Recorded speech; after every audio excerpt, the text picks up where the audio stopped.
Hello, my name is Ellie Miles. Welcome to the third section of the Francestown Heritage Museum virtual tour.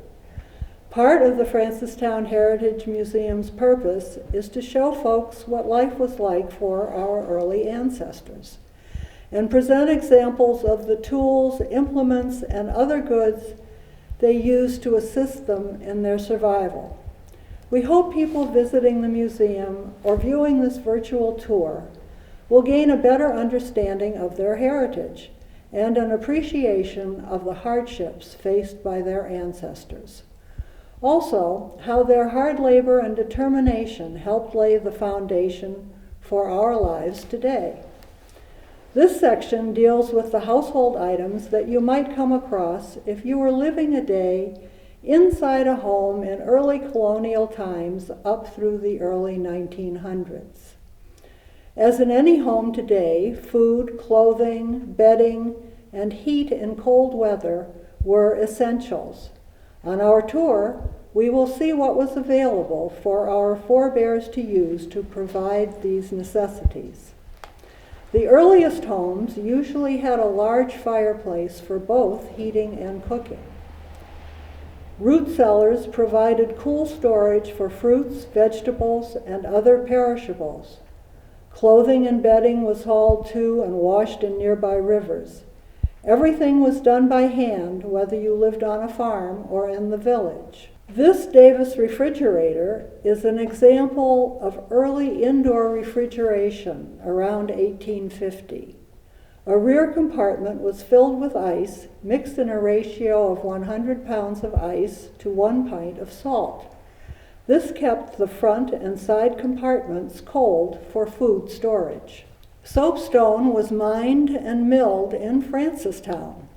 These wood-fired soapstone stoves provided even and constant heat. They could tolerate the extreme heat of direct flame and then store that heat and radiate it back into the room for hours after the fire had gone out. Fireplaces continued as a source of heat, of course, but these stoves were a welcome addition in homes that could afford them. Instead of picking up a pound of butter at your local supermarket, you most likely would be churning it yourself in a butter churn similar to this one, patented in 1879. It came in 3 sizes, the most popular being this one, known as the tabletop churn. Some other common kitchen items that we still have today looked a bit different in the early 1900s. The spatter cover, the strainer, the spatula, the strainer stirrer, and the tin measuring cup were all used pretty much as we would use them today. The beautifully made Cabbage Slicer has an adjustable blade and was useful in making kraut and slaw, as well as preparing vegetables and fruit for canning. Nowadays, you would be using a food processor instead. The Heritage Museum has a coffee grinder, which could also be used for grinding some spices, such as peppercorn. Many families made most of their own clothing. Those who farmed sheep had a ready source of fiber to be spun and then woven into cloth. The Heritage Museum has several spinning wheels, which replaced the earlier method of hand spinning with a spindle. The New England spinning wheel had several improvements over the great wheel. It was no longer necessary to turn the wheel by hand or to walk back and forth holding the yarn, so the spinning process was much faster.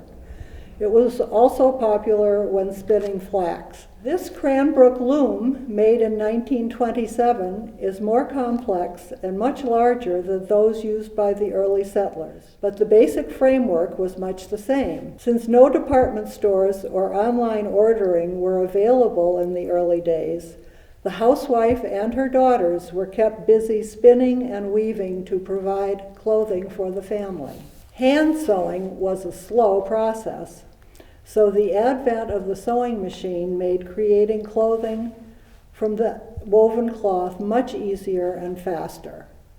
By the mid-1800s, the Davis sewing machine was considered to be the best on the market. This machine is in like-new condition and still has the original owner's manual and sewing attachments in the drawers. Of course, all that clothing had to be kept clean. By the 1700s, the old wooden washboard had been replaced by the metal fluted washboard, and the river or pond by a metal wash tub. You still had to scrub the pre-soaked items against the washboard by hand, though, and then repeat the whole process for rinsing. The dolly-type washing machine did not appear until the 1860s. Dolly, or milk stool, or udder, refers to the type of paddles inside the tub that agitate the clothes as you crank the handle on top.